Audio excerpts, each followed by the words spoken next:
आपण बघतोय की मागच्या 10 ते 15 दिवसापासून अनप्रेडिक्टेड पाऊस हा राज्यातल्या काही जिल्ह्यांमध्ये होतोय. सुरुवातीला मुंबई, मग नाशिक, मग पुणे या भागामध्ये मोठ्या प्रमाणावर पाऊस झाला. नंतर आपल्या विदर्भातल्या काही जिल्ह्यांमध्ये मोठ्या प्रमाणावर पाऊस झाला. नागपूर, वर्धा, भंडारा, गडचिरोली या ठिकाणी. आणि अपेक्षित नसलेला हा पाऊस अचानकपणे त्या ठिकाणी आला. त्याच्यामुळे काही ठिकाणी पूरग्रस्त परिस्थिती निर्माण झाली. परंतु प्रशासकीय यंत्रणा, सरकार पूर्णपणे ह्या अडचणीवर मात करण्याकरिता त्या ठिकाणी सज्ज झालेली आहे.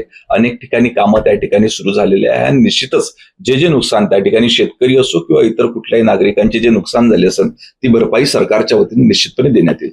अँटी नार्कोटिक्स टास्क फोर्समध्ये काम करणारे कर्मचारी असो, अधिकारी असो, हे अतिशय मेहनतीनं त्या ठिकाणी काम करत असतात. आणि जगात, देशात किंवा राज्यात या नार्कोटिक्स वरती अंकुश आणण्याकरिता अधिक प्रभावीपणे काम याचं करण्याकरिता ह्या विभागात काम करणाऱ्या अधिकाऱ्यांना, कर्मचाऱ्यांना त्या ठिकाणी मूळ वेतनावर 30% भत्ता अधिकचा त्या ठिकाणी देण्याचा निर्णय शासनाने घेतलेला आहे.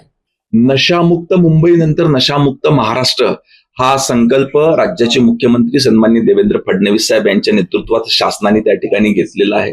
पोलीस विभागातले, पोलीस प्रशासनातले सर्व अधिकारी, कर्मचारी देखील या ठिकाणी कामाला लागलेले आहेत.